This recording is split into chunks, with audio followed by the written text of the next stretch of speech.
दोस्तों, एक बार की बात है, देवी सत्यभामा भगवान श्री कृष्ण के पास आती है और उनसे पूछने लगती है, हे स्वामी, आज मेरे मन में शंका निर्माण हो रही है, कृपया आप मेरी इस शंका का निवारण कीजिए।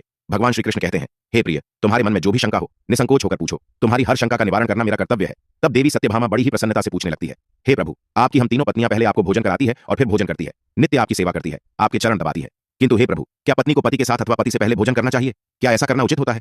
शास्त्र इस विषय में क्या कहते हैं? हे प्रभु, ऐसा वह कौन सा पाप है जिसे करने से स्त्री नरकगामी बन जाती है? कृपया आप मेरी इस शंका का समाधान कीजिए। भगवान श्री कृष्ण मुस्कुराते हुए कहते हैं, हे सत्यभाम, आज तुमने समस्त मानव जाति के कल्याण के उद्देश्य से बहुत ही महत्वपूर्ण प्रश्न किया है। हे देवी, तुमने जो प्रश्न किया है उसका समाधान देवी सुदेवा की कथा सुनने से प्राप्त हो जाएगा। देवी सत्यभामा कहती है, हे प्रभु, यह रानी सुदेवा कौन थी? उनका आचार विचार कैसा था? मेरे मन में उनके विषय में जानने की जिज्ञासा निर्माण हो रही है। श्री कृष्ण कहते हैं, हे सत्यभामा, तुम्हारे आग्रह पर आज मैं तुम्हें रानी सुदेवा की कथा सुनाता हूँ। तुम्हारी सभी शंकाओं का समाधान इस प्राचीन कथा में ही है। इस कथा में तुम्हें तुम्हारे सभी प्रश्नों के उत्तर मिल जाएंगे, इसीलिए इस कथा को ध्यानपूर्वक सुनो। जो भी मनुष्य इस कथा को ध्यानपूर्वक सुनता है और इसका प्रचार करता है, वह सौभाग्यशाली बनता है, उसे कभी नरक की प्राप्ति नहीं होती है। फिर देवी सत्यभामा कहती है, हे स्वामी, मैं इस कथा को अवश्य ध्यानपूर्वक सुनूंगी, कृपया आप इस कथा को कहिए। भगवान श्री कृष्ण कहते हैं, हे सत्यभामा, फिर सुनो। इस कथा को प्राचीन काल में अयोध्यापुरी में महाराज इवाक राज्य करते थे। वे धर्म का पालन करने वाले गुणवान, चरित्रवान और अत्यंत कुशल सम्राट थे। उनका विवाह काशी नरेश की पुत्री सुदेवा के साथ हुआ था। सुदेवा सत्य का व्रत पालन करने में तत्पर, गुणवान, चरित्रवान तथा महान पतिव्रता थी। महाराज इवाक पुण्यात्मा थे। उन्होंने अनेक यज्ञ तथा अनेक पुण्य के कार्य किए थे। उन्होंने देवालय बनवाए, पोखरे खुदवा, अनेक वाटिका बनवाई तथा वे साधु संतों की रक्षा में सदैव ही तत्पर रहते थे। महाराज इवाक के नगर के समीप एक घना जंगल था। उस जंगल में एक सुअर अपनी पत्नी और पुत्र पत्रों के साथ रहा करता था।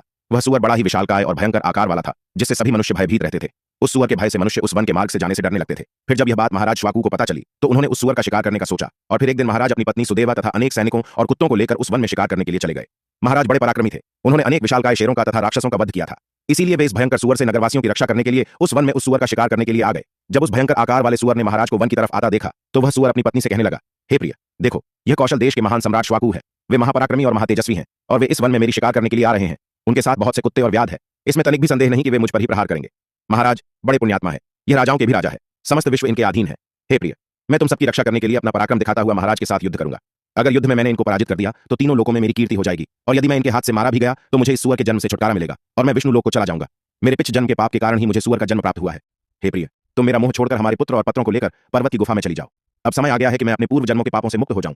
जब महाराज के बाण मेरे शरीर को घायल कर देंगे तो एक एक बाण से मेरे पूर्व जन्म के पाप नष्ट हो जाएंगे। फिर उस सुअर की पत्नी बोलने लगती है, हे नाथ, हमारे बच्चे आपके ही पराक्रम और साहस के कारण इस वन में निर्भय होकर विचरण करते हैं, कोमल कोमल फूलों का आहार ग्रहण करते हैं। आप ही के कारण इन्हें शेर, सियार आदि जंगली जानवरों का भय नहीं है, क्योंकि आप ही इनकी रक्षा करते हैं। आपके भीषण रूप को देखकर कोई भी शिकारी हमारी शिकार करने के लिए इस वन में नहीं आता है। अगर आपकी मृत्यु हो जाएगी तो फिर मेरी और हमारे पुत्रों की रक्षा कौन करेगा? आपके बिना हम असहाय हो जाएंगे। पति के बिना मेरा क्या होगा? उत्तम सुवर्ण के गहने आभूषण वस्त्र पहनकर भी कोई भी स्त्री पति के बिना शोभा नहीं पाती है। पति से ही स्त्री को सौंदर्य और शोभा प्राप्त होती है। आपके बिना मेरा जीवन भी नष्ट हो जाएगा। हे नाथ, हे प्रणेश्वर, आपके बगैर मैं जीवित नहीं रह सकती। हे नाथ, मैं सच सच कहती हूँ, आपके साथ यदि मुझे नरक में भी डाल दिया जाए तो भी मैं खुशी खुशी आपके साथ चली आऊंगी। इसीलिए आप महाराज के सामने मत जाइए, आप भी हमारे साथ पर्वत की कंदर में चलिए, हम वहीं छिपकर बैठ जाते हैं। आप जीवन की इच्छा छोड़कर अपनी पत्नी और पुत्र को अकेला छोड़कर जा रहे हो, इससे आपको क्या लाभ होगा? फिर वह सुअर कहता है, हे प्रिय, तुम वीरों के धर्म को नहीं जानती हो, इसीलिए ऐसा कह रही हो। यदि शत्रु वीरों को ललकार है, युद्ध के लिए निमंत्रण देता है, तो वीर पुरुष को लोभ और भय से कायर की भांति ऐसे छिपकर नहीं भागना चाहिए। ऐसे पुरुष को 1000 युगों के लिए कुंभी पाक नरक में डालकर पकाया जाता है। वीर पुरुष अगर शत्रु का सामना करता है और लड़ते हुए वीर गति को प्राप्त होता है, तो उसे मृत्यु के बाद दिव्य लोकों की प्राप्ति होती है। आज महाराज श्वाकू हमारे पास युद्ध करने के लिए आए हैं। वे हमारे अतिथि हैं और अतिथि का अनादर नहीं करना चाहिए। अतिथि का अनादर साक्षात भगवान विष्णु का अपमान होता है, इसीलिए उनके साथ युद्ध करना मेरा कर्तव्य है। फिर वह सुअर की पत्नी बोलती है, हे प्राणनाथ, ठीक है, यदि आप महाराज के साथ युद्ध करना चाहते हैं तो मैं भी आपके साथ रहकर आपका पराक्रम देखूंगी। इतना कहकर उस सुअर की पत्नी ने अपने पुत्रों को बुलाकर कहा, हे पुत्रों, मेरी बात सुनो। आज युद्ध भूमि में अतिथि आए हैं, उनका सत्कार करने के लिए और उनसे युद्ध करने के लिए तुम्हारे पिता जा रहे हैं और उनके साथ मैं भी जा रही हूँ। इसीलिए तुम सभी अपने भाइयों को लेकर पर्वत की गुफा में जाकर छिप जाओ। महाराज श्वाकू बड़े बलवान है, वे इस युद्ध में हमारा संहार कर डालेंगे, इसीलिए तुम लोग यहाँ से भाग जाओ और अपने प्राण बचाओ।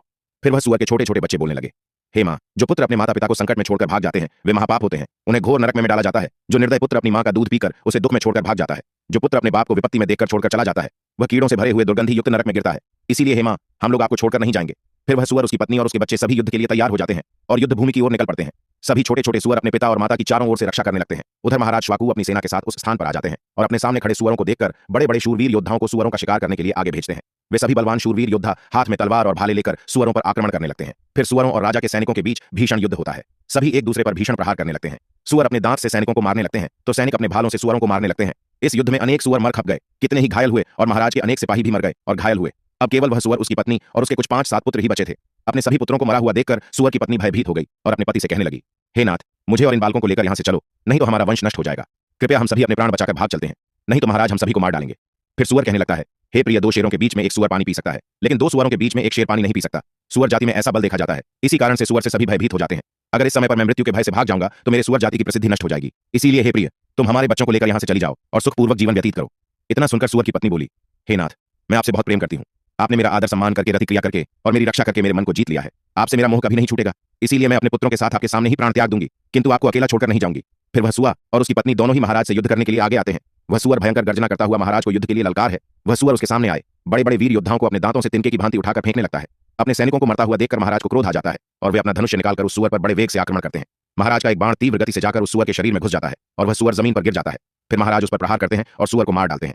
सुअर के मरते ही उसके प्राण निकलते हैं और विष्णु लोक को चले जाते हैं। फिर महाराज के सैनिक अपने हाथ में भाले लेकर उस सुअर की पत्नी को मारने के लिए उसकी ओर जाने लगते हैं।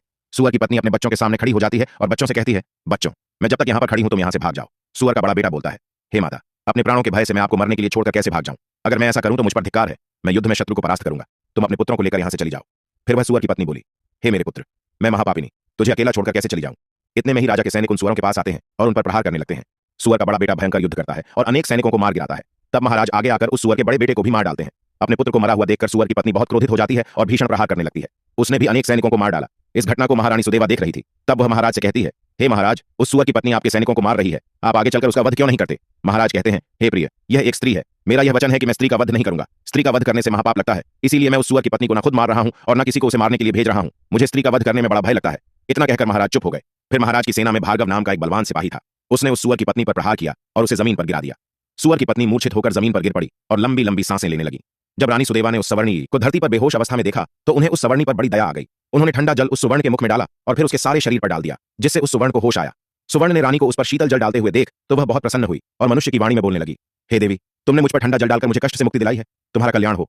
सुवर्ण के ऐसे वचन सुनकर रानी सुदेवा को बड़ा आश्चर्य हुआ। वह सोचने लगी, यह तो आज मैंने बड़ी विचित्र बात देखी।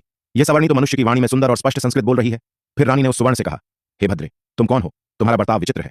पशु होकर भी तुम मनुष्य की वाणी में बोल रही हो। तुम मुझे तुम्हारे पूर्व जन्म का वृतांत सुनाओ। किस कारण से तुम सवर्णी बनी हो?